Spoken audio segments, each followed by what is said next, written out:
See this guy right here? This is a 10 peso coin.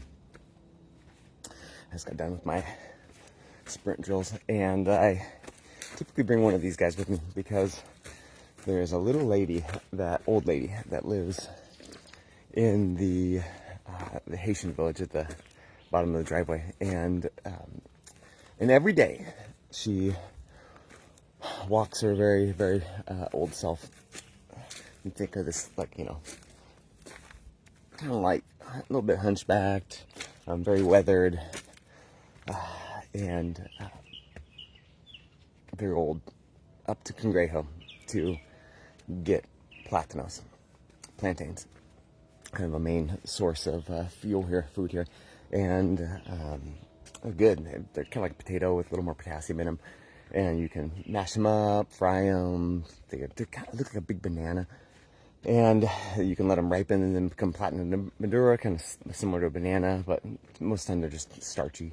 And so this poor old lady, her house is collapsing, and we're actively working on acquiring that property down below in order to then build a community center and then build new housing for them, and then like a community plot, a farm. So that's a project for a future day. But in the Dominican Republic, everything takes longer, is more expensive, and more complicated. So I bring this with because I give her 10 pesos, which then gives her her plantain for the day.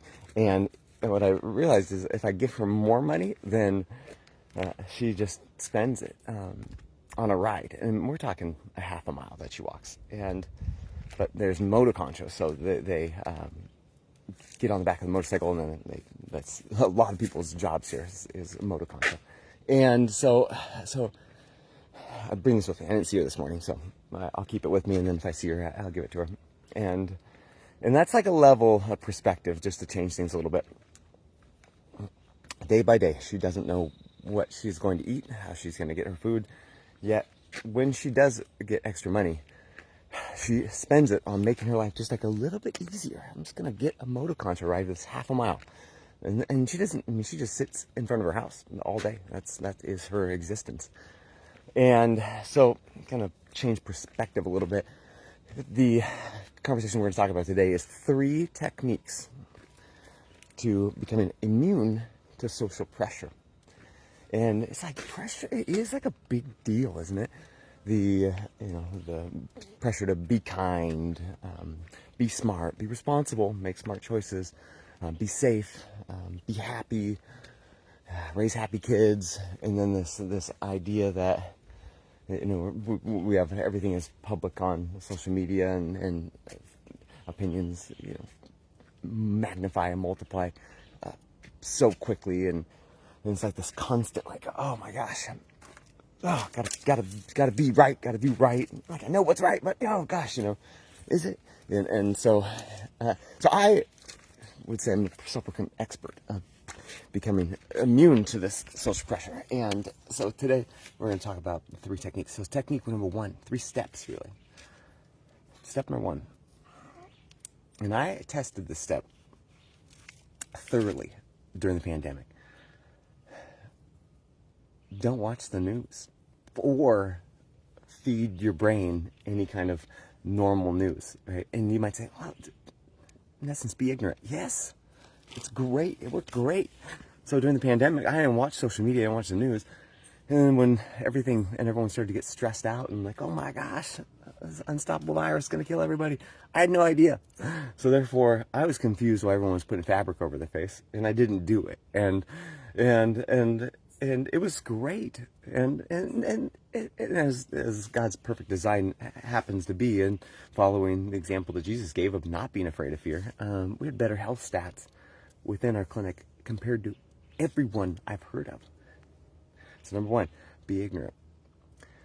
Takes the pressure off when you don't know what the expectation is.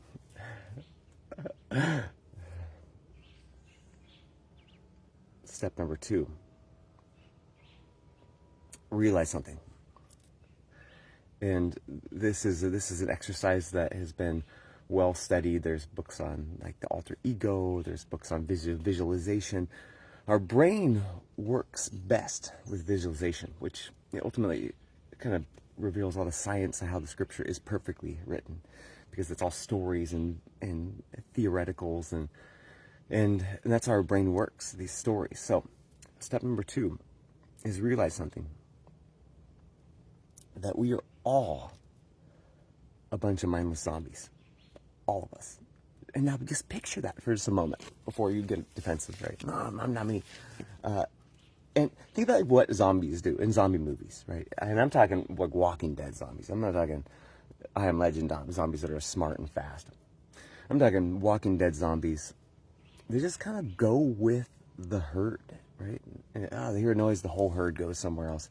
And they kind of stumble. They're barely alive. They clearly only care about one thing, and that's converting more people to be zombies. And people may be mistaken that they want to eat people, but not really. It's like they bite them and they chew into them, but then as soon as they're zombies, they don't care anymore. They're on to the next person they can convert to zombies. And just if you think about that visualization, and now if you think about the social pressure, think about like a herd of zombies all lifelessly, mindlessly going towards whatever noise they hear. Kind of takes the pressure away, doesn't it? And I'm not saying that you are immune to being a zombie. I didn't say everyone else is a zombie. I said we are all zombies. And in essence, right now, I'm trying to zombie you into going with my herd, right?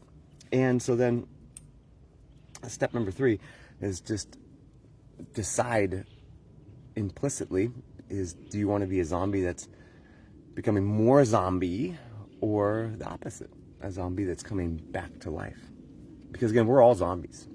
And it's just a matter of if we're moving towards more of a Walking Dead status versus a more alive status. So again, we'll be the opposite of the Walking Dead.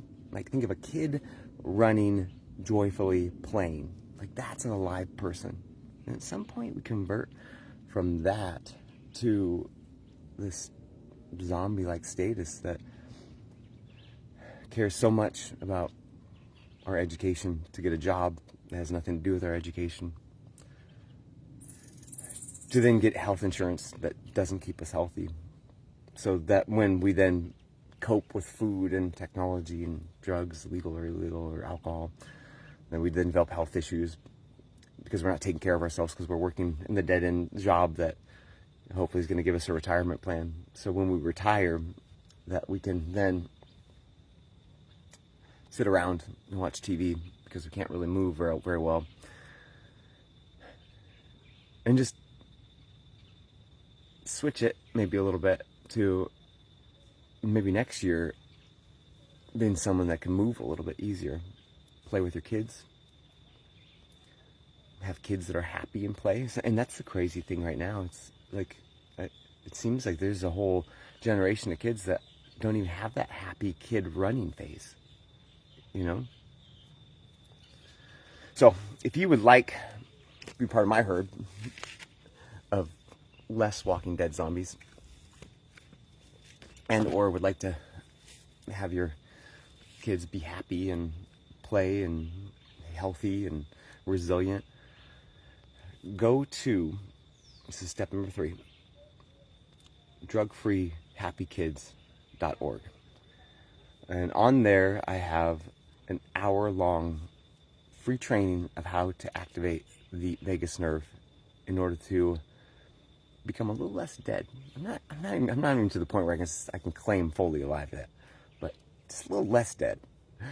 And you may be like, oh, does this really work? Oh, it works. It works. And it's kind of like exercise. And if you're like, I don't even know if this technique works, it's like, well, you know exercises works, right? But do you do it every day?